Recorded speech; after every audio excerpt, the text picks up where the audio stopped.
morning, viewers around the world. Good afternoon, good evening, wherever you are. You are welcome to Echo morning.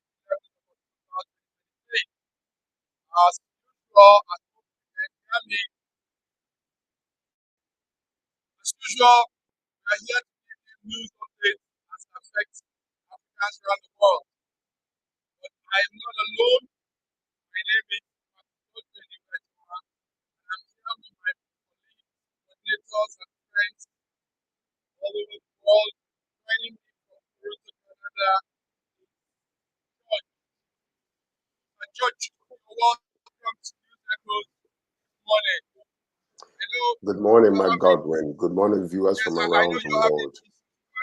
Your volume, there's some technical issues with your volume. At least you can hear me a little. Can you?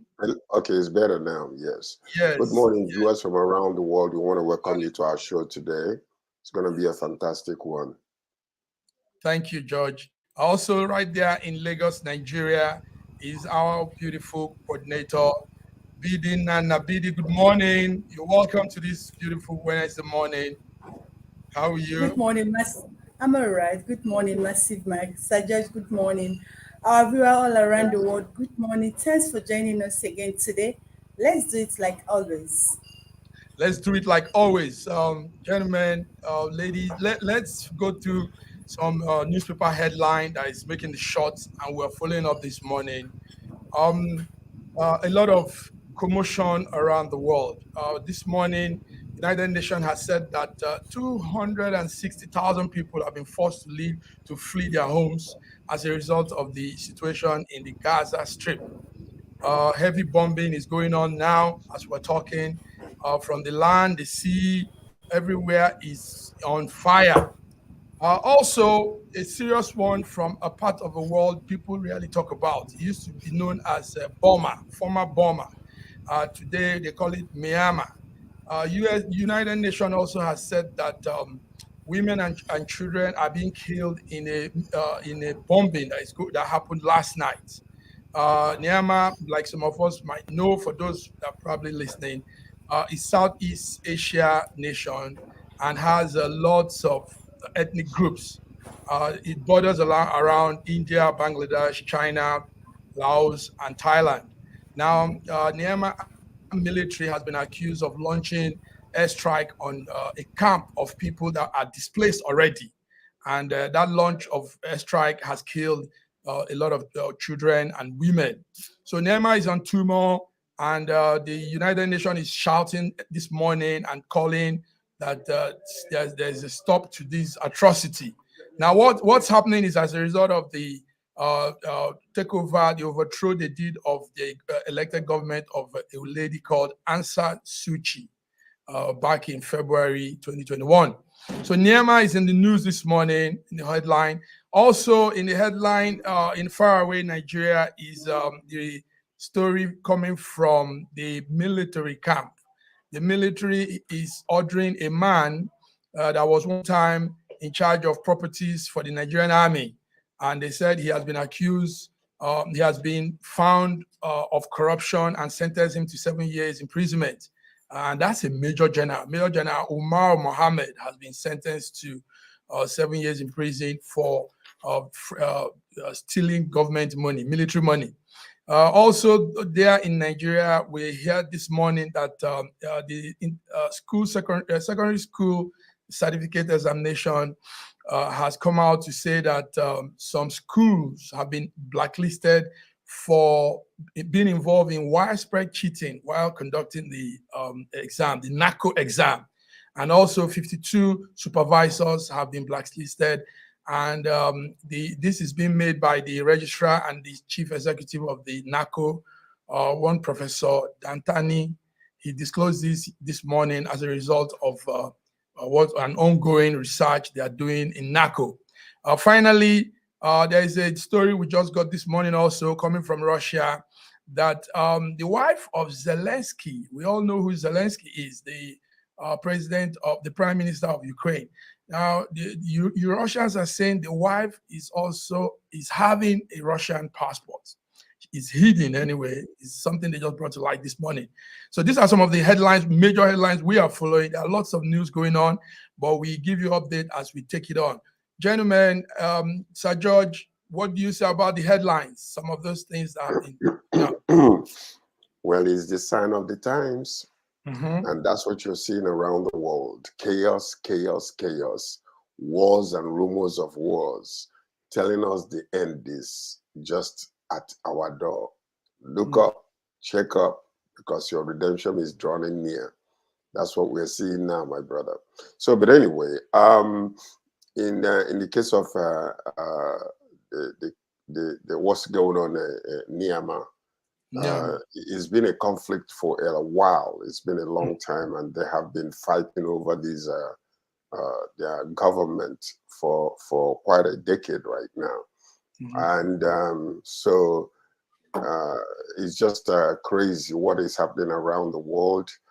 You know, things about 30 years ago, you would never have imagined that what we're seeing today, that you will see it.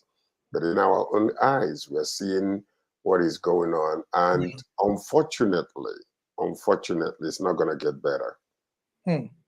It's not going to get better. It's going to intensify. Yeah, it's going to intensify. That's what you're seeing around the world today with the corruption in Nigeria, the one that was sentenced to 7 years. Oh, there are so many of them, you know, because this is just one that you have just found. All across from top to bottom, there is corruption all over. It's only when one scapegoat is picked up, and then all of a sudden, everybody else, you know, calms down. But the corruption is all over. The corruption is all over. Thank you very much, George. I think we have slight issue with our coordinator in Lagos, but we'll go ahead with the major discussions, George. I know you're following up. The occurrences are strong. A lot of things are happening. But before we continue, George, we have a viewer, Yetunde Marima Johnson. She's saying, good morning to you all. I appreciate your consistency in analyzing the news all around the world. New harrowing news in Israel. Yes, Ukraine is still going on. May God give us peace. Wonderful. Thank you, Madam Yetunde. Thank you for this beautiful message you sent in. We appreciate taking your time to listen to us, following us, and we also appreciate your support and the things you say. Exactly, Madam Yetunde. The problem in the world is harrowing. We wake up every day, like George said. The times are really their times we're in, very dangerous times. Italians will say periculous times. And sadly, like George said, it probably might be getting more tougher and tougher as we go by. But God keeps us. May God grant us peace, Madam Yetunde. Thank you very much for that beautiful comment. BD, it's good to have you back.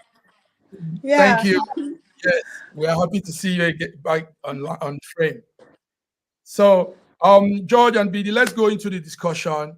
The major discussion for today, like you all know, it's really blazing hot in Israel, and we can't have this event today without talking about it.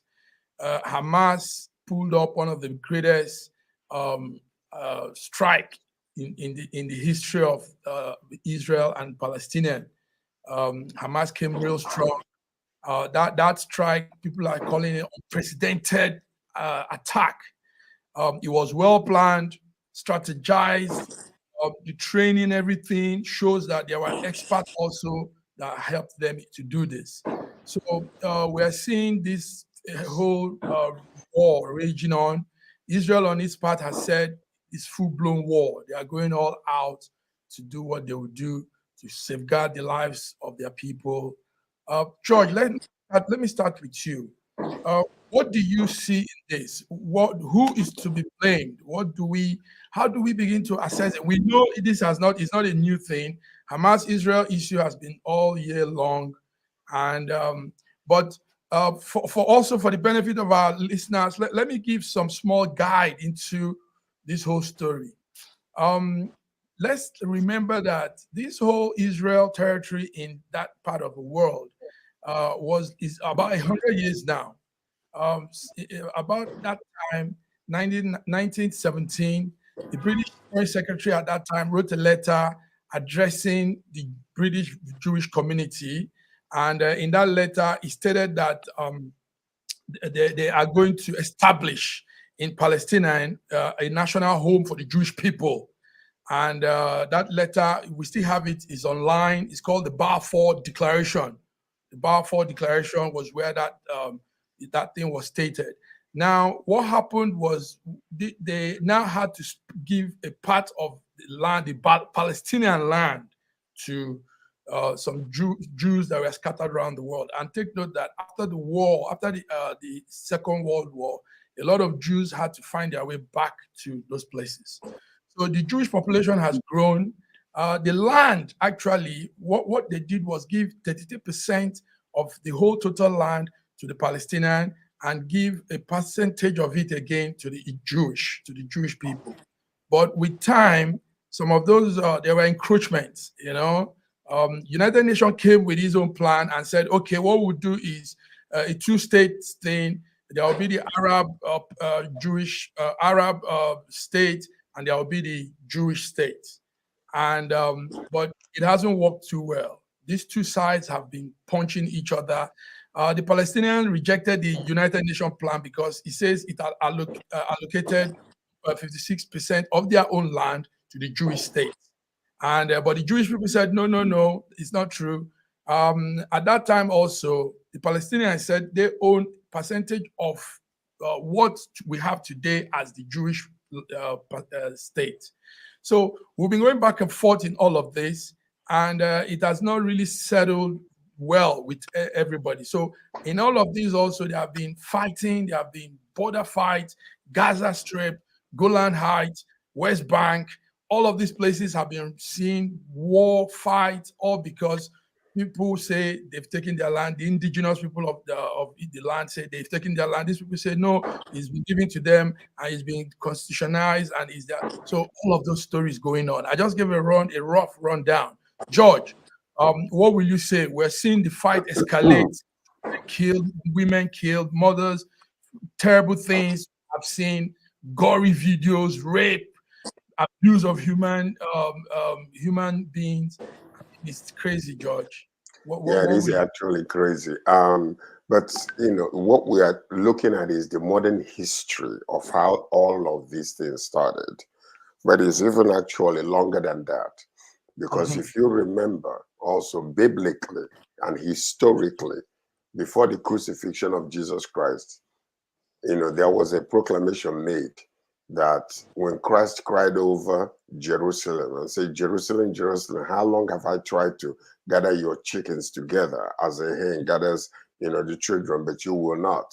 And he cried over Jerusalem and said that Jerusalem will be trodden down, which happened in AD 70, when Emperor Titus came and besieged Jerusalem and brought it down and scattered all the Jews. And he told them that they would be scattered.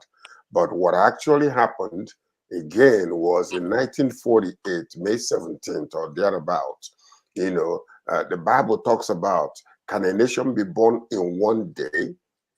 In the book of Isaiah. And what happened was Israel became a nation again. And then they started coming back. The land was given to them by God according to biblical history, but they were told that they were going to be coming back. And that's what you saw started seeing a lot of Jews come from Russia back from the north into their own homeland. Now, the problem now is when they left, Turkey and some other countries came and occupied the land. So now when Israel was given back, mandated back a portion of that land, there has been a lot of struggle between the people that occupied it when they were in exile and the Gaza, which is the Gaza Strip, the Palestinian that were there. So that's the reason why you see the Dome of the Rocks in Jerusalem, which is where the new temple was supposed to be born. So all these conflicts that you are seeing is all accurate historical facts.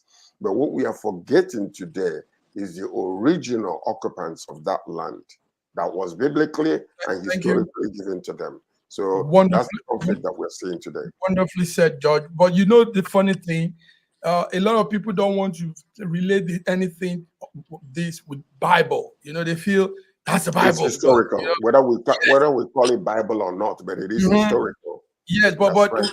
the Palestinians, for example, feel it is that biblical connotation to this whole thing. Sir George. So Sir George. Bidi, don't worry, Sir I'm coming George. to you. Bidi, don't worry. I want to say something to what Sir George said. Okay, go ahead then. Sir George, you just said it. You just said the truth, how it is. But the issue is this. You know, in the world today, we have different religions. Some people who don't even believe in Bible. Some people who are not Christians. Some people who are not Muslims. Now, the problem is that how do we get to explain to these people who don't believe in this Bible that this is the real truth, that this is how it is. These are the original owner of this land. That's the major issue today, if you ask me. Well, you know, Bidi, if you hear what I say biblical and historical. Biblical and historical. Like what, what we're saying is whether you want to be politically correct or not, the fact of the matter is this is how historically what happened and why they came to the place where they are today. The conflict is the people that are the Jews say this is our land, it was given to us by God. The Palestinians also say we are also part of Abraham, who is the father of Ishmael. Therefore, we have a claim to this land. And this conflict is age-old conflict that can never stop. It can never stop. Never stop. Until the end. Yes, listen to this. You know, prophetically, if you listen to what is going on, even the end of the matter is already written for those that understand the Bible.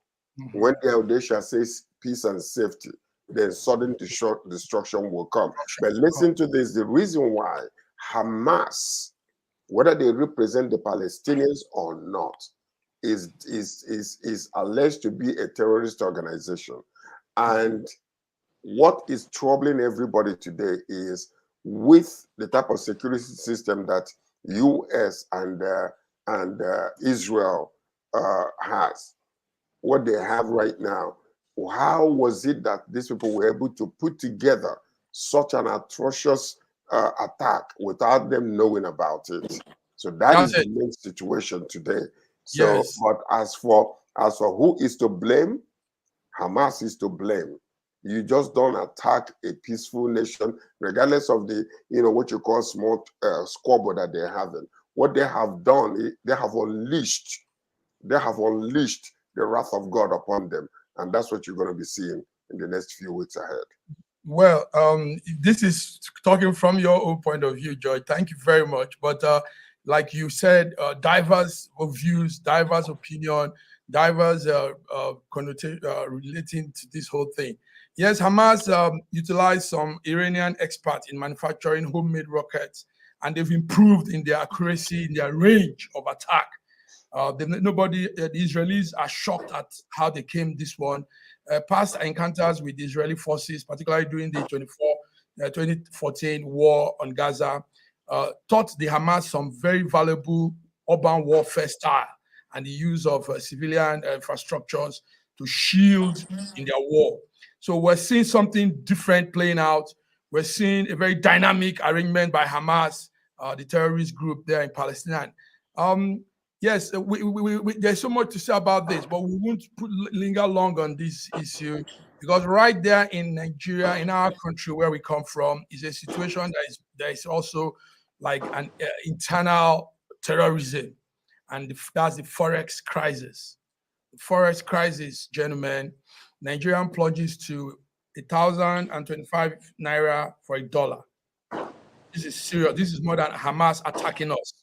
Because jobs will be losing out, factories will be shutting down soon, and there was going to be real strong social, economical breakdown.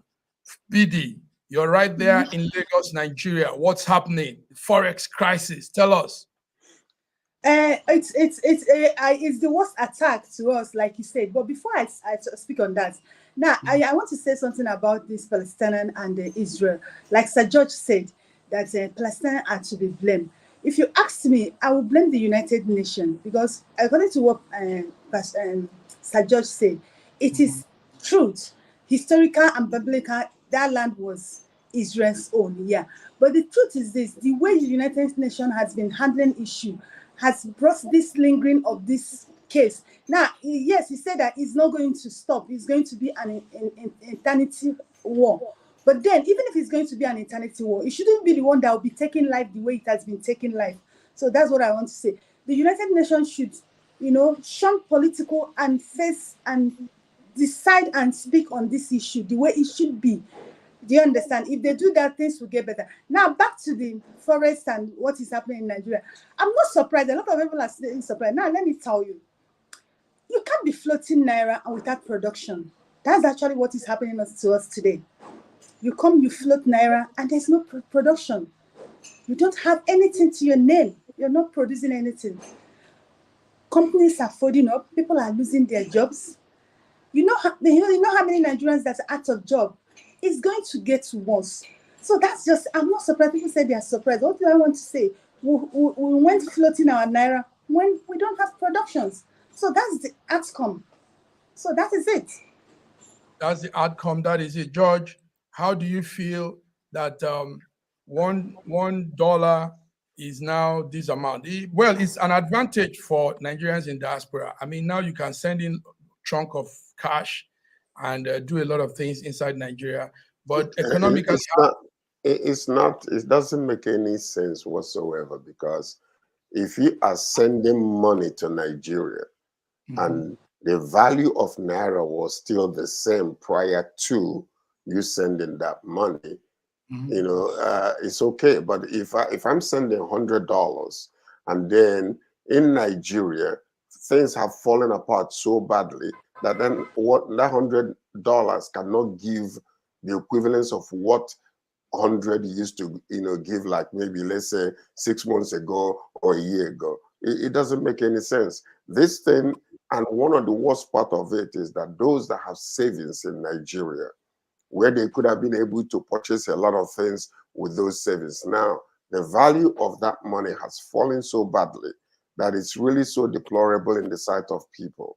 So, I mean, what you're seeing today is a serious famine in Nigeria, food famine, intelligence, everything. So, and what Biddy is saying is quite correct. You are asking, people are trying to give you answers when they don't even know what the questions are. For the first time in history of Nigeria, we were given the opportunity to choose between Jesus and Barabbas. But the nation said, no, we want Barabbas. We want Barabbas. We want Barabbas. We don't want Jesus. So today, this is what the nation is suffering. Whether it was mandated over them, whether it was forced onto them, or whether it was the corrupt system that brought it about. This is the state of affairs in our own country. And it is so sad that people are dying daily and nobody's reporting it. That's what you're seeing in that country today.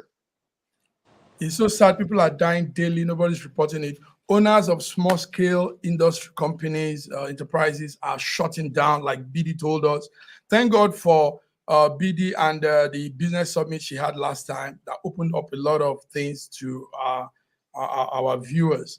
BD, how do you feel when you see small-scale businesses that you are encouraging to start up, to people to get into doing something, and now they can't because of the economy, because the Forex is in crisis? It's going to hinder raw materials from getting to people. It's going to hinder a lot of things from reaching these small-scale industries, and it's going to cause financial breakdown. How do you see this, BD? Massive Mike, it hurts me a lot. I'm telling you, it hurts me a lot. And you know why I am doing this thing? Like, people feel like, oh, why are you taking this stress? Why are you taking this burden on yourself? You have people around you who call you on a daily basis. telling you, they are not calling you to ask you for money to feed. And it's not as if I'm a rich woman. I'm just managing on my own. Do you understand? You see a man with family, with 3 kids, calling you to ask you for 5,000 naira when you know that 5,000 naira cannot afford him anything or for his family. But he's telling you that my life depends on that family, 5,000, and BD just give it to me. Do you understand? Now, even if I don't have, I can borrow to send to that person because I know what the person is going through. That's the situation of a lot of people in Nigeria today. Their business has folded up. They cannot even earn anything. And they have a family to feed. Do you understand? That's the situation we are in Nigeria today. And because Sir John once said it in this show that we are a nation of smiling and crying, I mean, suffering and smiling. That's exactly, a lot of people are suffering. I don't know what is wrong with us. And they can't even speak up. They can't even speak up. They can't even speak for their freedom because they are afraid of dying. And I ask them every time, every day, what you're living, is it a life? Do you understand? The thing is that every individual is going to die in this life. Now, if you don't speak, you die. If you speak, you die. Why don't you speak and die? Do you understand? A lot of people are suffering. Now you see somebody who is hustling, trying to earn a living, and the person cannot earn a living because of this Forex, this floating thing that they brought upon us. You know, the thing is that most time when I look at our leaders, I say, these people, do they have brain? And the problem is this, that the people who have the brain will suggest for them, but they will not listen to them. They don't want to bring people who have something to bring on the table. They don't want to bring them close. They don't want. A lot of Nigerians are suffering. People are dying. People are dying. Like Sir just said, the mandate has been given to Nigerian media not to report anything anyhow. Before you report, you have to bring it for it to be censored. And what is censor in Nigeria? Censor is, you know, they'll censor it in a way that it will fit them, in a way that it will project the government in a good record. That is why people will die. They will not tell you that people are dying. And all the strikes, all the protests that the NLC, every of these organization planned, everything just came to a stall. We don't have NLC in Nigeria again. We don't have NLC in Nigeria again. I've said it here. We don't have. They've sold their conscience. What they do, Joe Ajero, and Click. No, those are the people, the ones that the government has. You know, they have fraction have accepted to be the NLC. Do you understand? What they do is that they come up with some stories, and the government call them back door and give them Ghana must go bags of money. And they'll go home and they'll keep telling Nigeria, and we've given them 3 months of notice. We've given them 1 month notice. Who does that? Do you understand? Now, let me ask you, Massive Guy. If you're hot, you just see your tear. You see yourself tearing. Is it not true? Will you hot and you say, oh, I will cry tomorrow. I will cry next tomorrow. Do you do that? No. When you're hot, you cry. And when people are not happy, what NLC is supposed to do is to march to the streets. And protesting is not war. It's a way of, registering our displeasure, registering our dislike. But what NLC do is that when they hurt them, they now say, I will cry tomorrow. You will never cry again. Because the government will call them on a round table and give them bags of Ghana must go, and they will go home, and them and their family will be living good, and ordinary Nigerian will be suffering. So the truth is this: Nigerians don't have any group that speak for them, and that is why I'm calling on Nigeria every day, every time. Stand up and speak for yourselves, because nobody is going to speak for you, more especially Nigerian youth. More especially in Nigeria. Thank you. You were loud. You were very, very vocal, and want to thank you for bringing those insights into this discussion. So that is it, viewers listening, watching. The crisis is serious. Nigeria, Naira has plunged. This will affect a lot of things. Businesses will be shutting down, obviously, unless something is done. Rescue. George, what do you want to say before we go on a short break? Do you have any addition to this? Well, I think that Biddy have, she's hit the nail on the head. And frankly speaking, the despondency of our country is very troubling. We have come to that point where, we're so despondent that the suffering has entered our veins and is flowing in our blood, that I don't think that people are really thinking that there's any more hope. So that's what it is. Look at Tinubu just hired quite a few number of 5 different, what do you call them again? Some are political assistants or whatever the case might be. Yes. And it's all... We'll come to this when we come back in the break, George. George, thank you very much. That sounds good. So let's go on a small break. And viewers, thank you for joining. This is News Echo this beautiful Wednesday morning here in Milan, Italy. And George is there in Toronto, Canada. BD is there in Lagos. And we are giving you updates as it affects global Africa. So join us as we come back again. Thank you.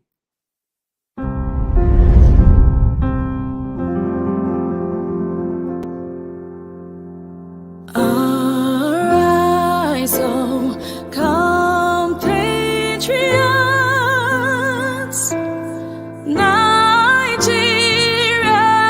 call, obey to serve our fatherland with love and strength and faith.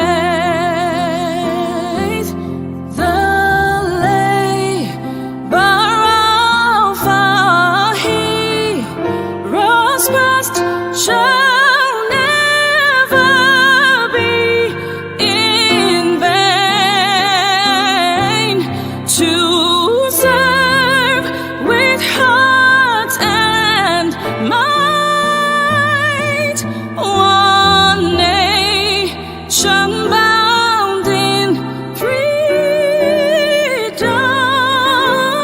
peace and unity. This country has some of the most extraordinary culinary diversity in the world. I'm talking about Nigeria. This first dish is amala abula, made popular by the Yoruba people in southwest Nigeria. It starts with amala made from dried yam and then is covered in a variety of soups. Next we have ofe nsala, a white soup that is synonymous with the Igbo people of southeastern Nigeria. It goes best with fufu, or akbo as the Igbos call it. Next we have suya, the most well-known food of the Hausa and Fulani people of northern Nigeria. Meat is covered in a peanut-based powder called yaji and cooked over an open fire. This is banga and starch, a classic of the Yoruba people of Delta State. Lastly, we have onunu, a plantain-based swallow of the Izon people in south-south Nigeria. We are eating it with fisherman soup, popular throughout this whole region. And of course, we don't forget the jollof rice. This is popular everywhere in Nigeria. I think what makes Nigeria so great is the diversity of all the different people coming together. These beautiful ethnic groups living side by side, sharing culture and cuisine is what makes Nigeria such an amazing country to visit. Nigerians should be so proud of that cultural heritage, as there is so much more that unites than divides them.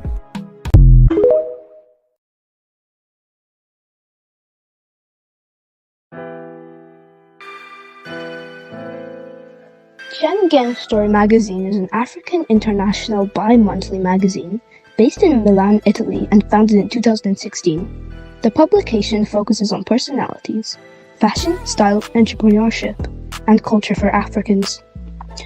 The articles on food, movies, fitness, music, travel, sports, technology, and books are also featured. Our lives full of best stories. A lot can happen in a month. Expand your mind, change your world. Get Schengen Story magazine's full editions, celebrating Africans make an impact. Read better, the inside story. Your fashion magazine for a better lifestyle, inspiring stories for you. Your monthly dose of entertainment, a better mind keeping you updated. Hashtag Schengen Story Magazine. Get Schengen Story Magazine full editions. Welcome back, viewers. You are welcome to this Wednesday, 11th of October, 2023. And this is the Schengen Story Media News Echo Global Africa. George, you're still there. Are you there? I hope you can hear me. Here. Yes. Good. George, a lot of things are still going on, and we have to bring them to light. Our viewers are eager to know situations of things. Now, right there in Nigeria is a group called the Yoruba Nation. And there's a man that leads that group. He's an activist. He's called Sunday Igboho. Sunday Igboho went to, he was to travel. He was to come to Europe 2 years ago, I think. And right there in the Benin Republic, where he wanted to board his flight, he was flagged down. He was detained and arrested. And that brought a lot of commotion for that organization called the Yoruba Nation. Now, on Sunday, last Sunday, Sunday Igboho, the Yoruba Nation activist, was released from his detention, and he's now presently. In fact, I have a video of him. He's presently in Germany. Now, the discussion here is, first of all, gentlemen, why do we witch hunt activists? Why do we take them down, want to kill them and all this? I mean, in every society, in every given society, a group of people will actually speak. This is even what helps democracy. That some people are checking the government, some people are, and as long as they don't go past their borderline, past the what they should do.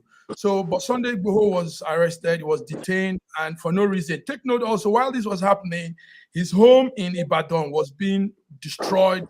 DSS came, they said they saw stockpiles of arms, they scattered everywhere, they destroyed his property. Let me start with Sir George. Sir George, Sunday Igboho has been released, he's in Germany, the leader of the Yoruba Nation. What do you say about this? Well, yeah, I think it's good news. He's Yoruba, so he's going to be released. What about Nnamdi Kanu?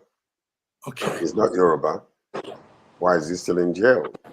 So that's the question we'll have to ask ourselves. Are you talking about this when all things are equal? When there is what you call democracy in a country? What we have is not democracy in that nation. The smoke and the smell of military rule still goes on in that country. People are still afraid from yesterday's dreams that have become our today's necessities. So that's what you're seeing. Now, an activist is somebody who comes out to tell the ill of what the government is doing wrong, or maybe to be corrected, or whatever the case might be. But in the case of Nigeria, we don't have democracy. Then what we have is shadow democracy, kakistocracy, a nation that decides to hire the worst and make them to be the head. And that's when you know that a nation is so bad, because you know a dead fish when it starts smelling from the head. So look at the 8 years that just passed under APC, the kind of mess Nigeria was plunged into. And most of those things that happen, today, Tinubu is suffering it simply because of the worst government we've ever had in that nation in the past 150 years. And I'm going beyond our so-called independence. So this is what you see. So Sunday Igboho, it's a good thing that he was released. Hopefully he will be able to regain himself after 2 years of imprisonment, simply because of what? Because he's telling them, we need a better nation. If you guys cannot do it, let's separate, So that's what we're seeing in that country. And when you have an activist that are coming and telling the truth, they want to suppress them. And it brings us to this new aides that the Tinubu administration is hiring, to go out there and start fighting against. Look at what happened to Arise News. Look at what happened to them recently. They will just receive their letter, final warning. Why? Because they're telling the truth. What a nation we are in. Thank God. I thank God for Schengen News Media, because we're not in Nigeria. Our headquarters is not in Nigeria. Therefore, it doesn't matter what they say. We will speak the truth and we'll bring out the truth as it's supposed to be. That's what it is. That's a good one, George. Thank you very much. Yes, BD, Sunday Igboho is out, but Nnamdi Kanu is still in. And these are activists, these are freedom fighters, like they call them. But are they exaggerating what they should be fighting for? Sunday Igboho has been released. Maybe, like George said, Yoruba, and maybe because his people are also in the hands of power and all that. What do you say, BD? Tell us, give us your view. Yeah, Sunday Igboho has been released. Mm-hmm.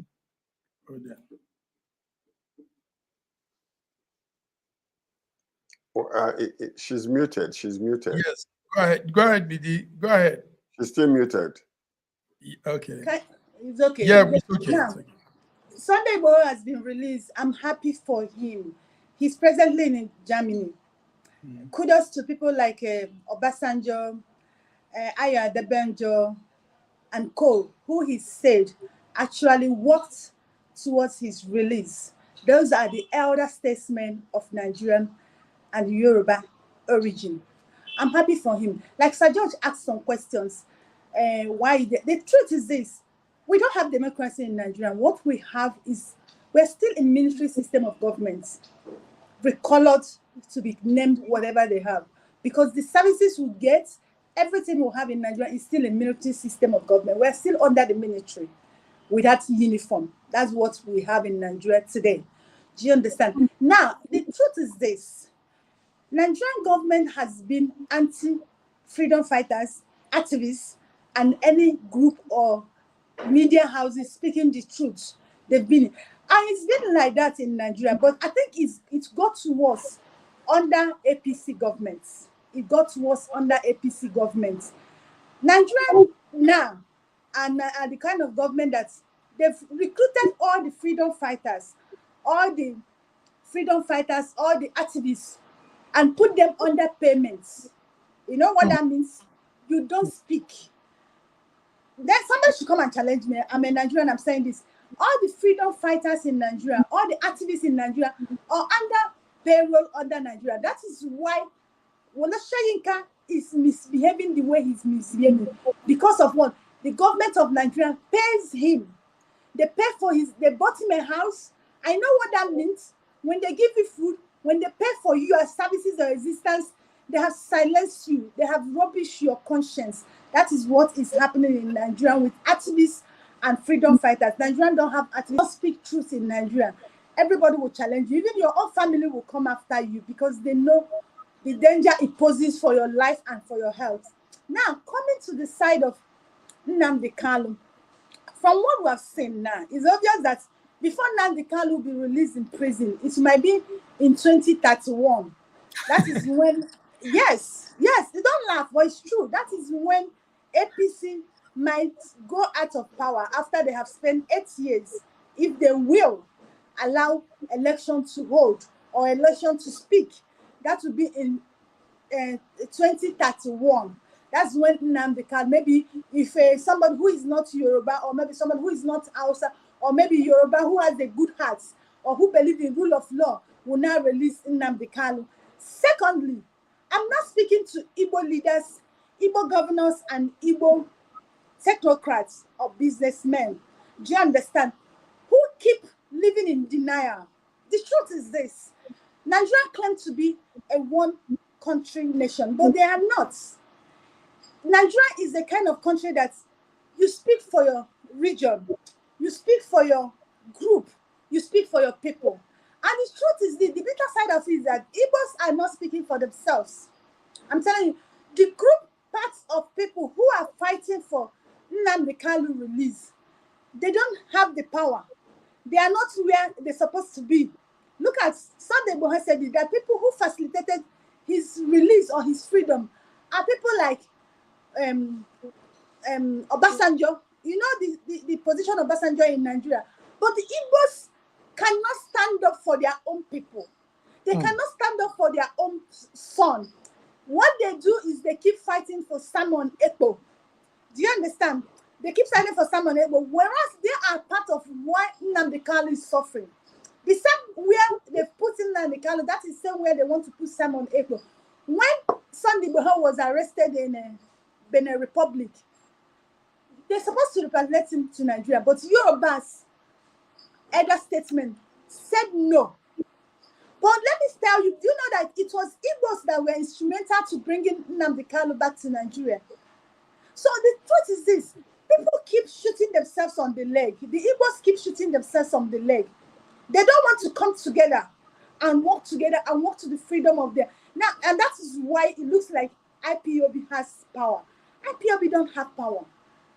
The people that have given IPOB power are the leaders of the Igbos, the governors, the elder statesmen of Igbo, because they have refused to do what they're supposed to do. And the Thank you very little boys at home now take up much. the power on Yeah, themselves. So this I'm is not good. blaming I'm Yes, not blaming I want Tinubu. to. Yes, I know you have a lot to say.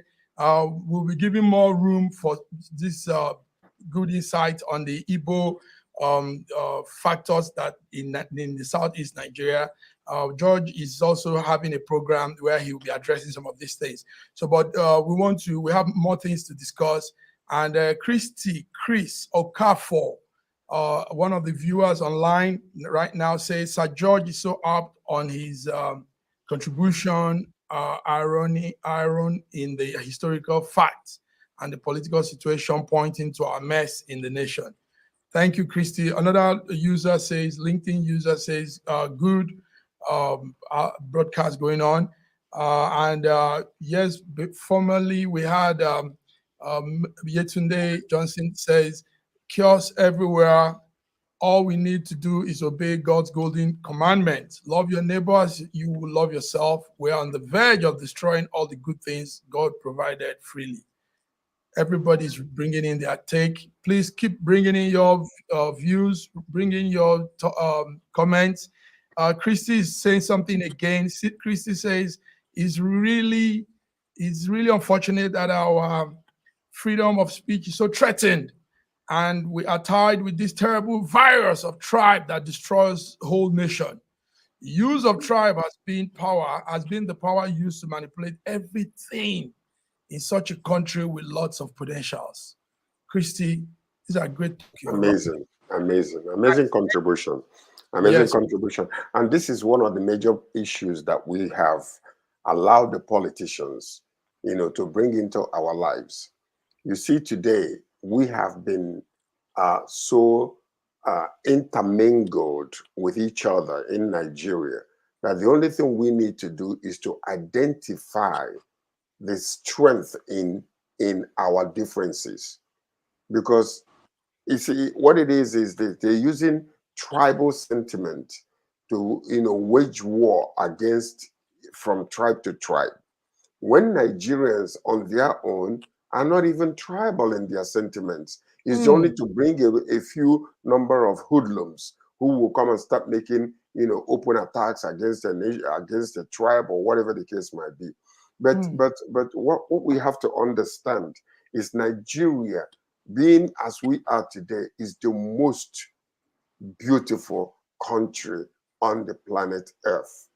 God bless that nation so much with much intelligence, beauty, and culture. So diversity ought to be our strength, that everybody will want to come. Nigeria ought to be the Dubai of the Arab nations. That's what Nigeria is positioned to be, but it's only a handful of people, corrupt leaders. That's what we call them, corrupt leaders, inept, unable to think, because most of them, what they concentrate on is how to manipulate and how to take money away from the country. Look at what we are today. How many days since Tinubu's administration? What is it that you can tell me that they have achieved, but nothing but talk? Talk is cheap. You're hiring new media aid. What are they going to be doing? Are they going to administrate for you? Are they going to change around and bring companies to begin to manufacture so we can export goods from our country so that our Forex money exchange rate will come down? Is that what we're going to be doing? Look at how many aids he has already. And he's still flooding himself with so many aids. Thank you very much, George.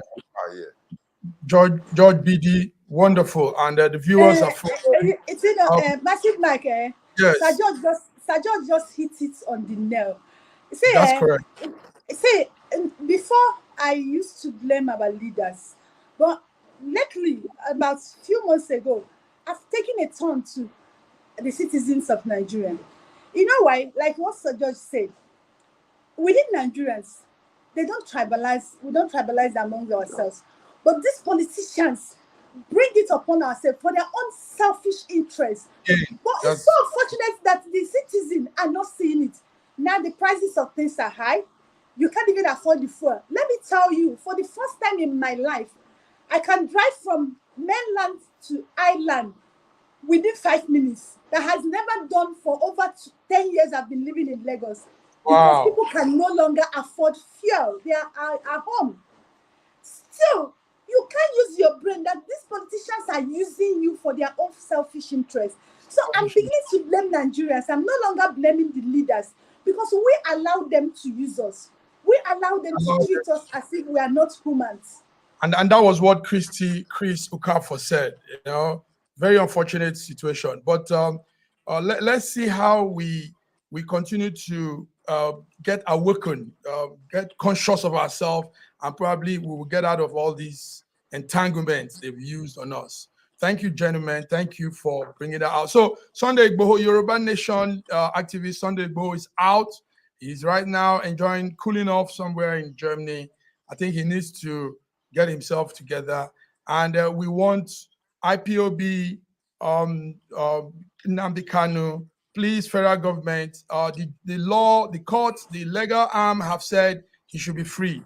So whoever is still holding IPOB, Nnamdi Kanu, hear us and hear us well. We are not on any side. We're not IPOB. We're not Yoruba Nation. We are just a group of men that see things from a very different angle, and we say, let justice be done.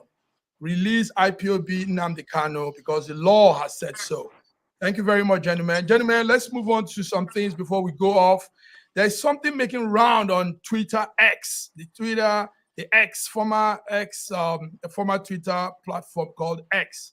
Yesterday, it was boozing around, and a lot of people were angry, and people are writing things. And that is the story of the Nigerian INEC president, Bola Tinubu's son, flying with a presidential jet to attend a polo game in Kanu. And that brought mixed reaction. George, how will you feel? You are the president, and your son, your daughter uses an official car, official jet, to go to a game. It's a game, not anything spectacular. No. Be truthful, George. No, You are the man, and your son. Go ahead. The truth of the matter is this. Listen to this. This is just a clear evidence of lack of home training. And George, I'm serious, because any well-groomed young man will not even attempt. Your father has a private jet. You will not use your father's private jet or ask him if you can use that, because he is using the national aircraft right now. Don't forget that these things are well equipped with all kinds of protection and everything, and that's what you're going to be using. While people are dying on the streets of hunger, you're using the national aircraft to transport yourself because you want to go and see polo game. How deplorable. How can we be, it doesn't make any sense to me, because, there are words that I would like to use on this particular thing that just happened, but I'm not going to use it publicly. Is he an official of the government? Is he being received with a royal treatment in that place? And who authorized him to use that aircraft? So, because these are the things that we need to hammer on the head and make sure that this man is sane when he is thinking, and his children ought to be tamed. They need to be tamed. Not just come out any kind of way and start doing things and abusing. I'm still on you. George, I'm still on you. Listen to this. When the discussion came out, the boys camp, Sheyi Tinubu's people and some of his supporters on X said this is nothing, that Buhari's daughter started that, Hannah something, whatever her name was. Hannah started that. She traveled to Bauchi with the presidential jet, and even some of the Buhari's in-laws were using the private jet. Because Buhari is a good example that we ought to be using in Nigeria. Yeah, so that's what they were Buhari saying. A good example? Does two wrongs make it right? No. Is that what we're saying? Because a depleted man who could not even sit in Aso Rock for 100 days, but always in London for medical treatment, we don't even know what is happening with him today. You know, is that the person we're going to be using as an example in what he did? A former military leader, an inept leader that couldn't even, decide his left from his right. Is that who Tinubu is following right now? To allow his children to abuse the national assets that has been provided for the executive president. Your son is using it to go to a polo game, and we're going to give that excuse. Is that what we're doing right now? Shall you use our private jet, our presidential jet, to watch a polo game in Kano? BD, how do you see this? Is this not an offense? Is it not breaking down moral code of leadership? Is this not making also the poor? And we're talking of the Naira that has fallen now, and people are suffering. And now this man is taking the gasoline, the fuel for petrol for aircraft is far more expensive than the one for motor car. Now this man has taken our presidential jet to watch a polo game. BD, how do you feel? First, Sir George, Buhari is a model to Tinubu. It might be any other thing to you. That's one thing. Secondly, this is what I call abuse of power. In 2015, Nigerians said they wanted a change due to media propaganda that was sold to us. Because I call it media propaganda because I knew everything that happened. That was the area 2014, 2015. That was when I just started my media work. They said they wanted a change. And they said Nigerian voted for APC. Now, when Nigeria wanted a change, what they wanted was to do things differently from the normal way that's not right that it's been doing. But what has APC brought out to Nigeria? It's repetition of the evil thing that has been done in the past and keep justifying their actions with, oh, this person did it, this person did it. Now, Tinubu's son flew presidential jet to Kano to watch polo. And when confronted, like I said earlier, that I'm no longer blaming our leaders, I blame the Nigerians. He has people supporting him. And their point is this, that Buhari's daughter flew the presidential jet. And listen now, Buhari's daughter flew presidential jet to Bauchi for photo shoot. Photo. It's not that there was a war in Bauchi or there was a flood in Bauchi. Oh, and she said, oh, I need to rush to Bauchi to see the people of Bauchi and commiserate with them, and I have something I want to give to them. No, she went for photo shoots, and Sheyi went to Kano for polo watch. Game. And that's where we have gotten. You know why? Because we no longer have a rule of law. Nobody obeys rule of law. That's where we have gotten, gentlemen. I'm sorry. We keep abusing the law. Time is always against us. George, I'm sorry. I know we have so much to say. Friday, we're coming back, viewers. We have quite some good viewers online with us, 2,000 and thereabouts viewers. Friday, we'll be back. Things are happening. Events are unfolding around the world. BD from Lagos, Nigeria, thank you very much for coming to News Echo Global Africa this Wednesday morning. George from Toronto, Canada, I want to thank you. See you guys Friday. I want to thank viewers from watching us today, and stay up. Keep your heads up. Keep your heads up. It will get better. It will get better. Thank you, George. That's a good one to end with. It will get better. Viewers, God bless you. Till we come again. Bye-bye.